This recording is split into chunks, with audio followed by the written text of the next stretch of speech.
My name is Father Vincent Burke, and a lot of people call me Father Vinny. 43 years as a missionary in Ghana, West Africa, doing pastoral work and educational work. I had a little bit of a culture shock because to come from Boston, Massachusetts, USA, into a developing country like Ghana, it took a little bit of adjustment. In fact, I thought that the sanitary facilities would be very primitive. But lo and behold, most of our missions had running water and toilets, which was a big surprise to me. And of course, I was very happy about that.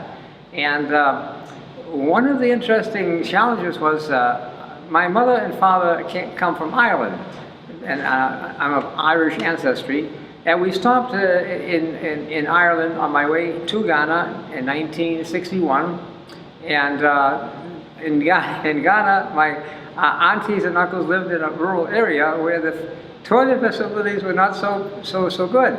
So that was one of the big changes. We had better toilet facilities in Ghana, a developing country, than we had out in the rural area of Ireland. And I think anybody that's Irish or that's a farmer knows what I'm talking about. It's very interesting that you have to change your attitude, your mind, and start thinking the way they think and act, and kind of push your American way of life or whatever to the background for a while. First of all, you must learn the language of the people, otherwise you can be into a very embarrassing situation. There's about 50 different languages in Ghana, dialects. But the main one that I learned was Akan. The other name for Akan is Twi, T-W-I, Twi.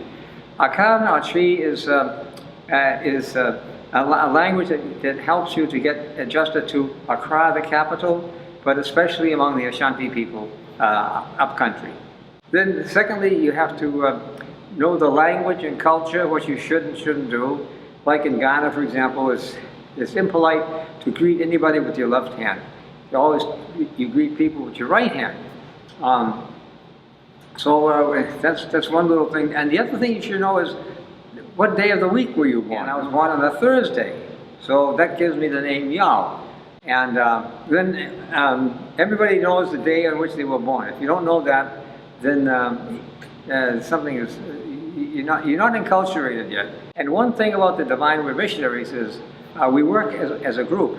So once a month, no matter where you were in the mission, we'd come down to Accra or to in Sawam, and we'd have a day of recollection. And so we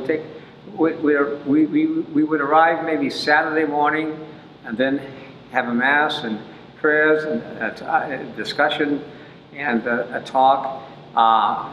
Then we'd be refreshed spiritually, and also otherwise in the evening we had a few bottles of beer and we call it tonic in Boston, but there's like Coca-Cola and so forth. I remember my first Christmas in Ghana was in 1964, and I went to an outstation in the evening. This was 7 o'clock, but there was no electricity. There was only these kerosene lamps, and the church was a small church, but it was full for Christmas Eve. And lo and behold, they had real animals, like goats and sheep, making all kind of noise. But the nicest thing was they had a young lady with her baby, and another gentleman who acted as Saint Joseph. So we were able to carry out the Christmas mystery and make it more realistic to the people in this area. On Christmas Day afternoon, or the next day, Boxing Day in the British, I would take some of the altar service down to the ocean for a swim, because the ocean was just down the end of Ghana. And we'd go swim, but I had to be very careful that I had people that watched those children so that they wouldn't go out. Most of them were afraid to go into the water anyway. But I had to be very, very careful that we had little lunch, and they were happy.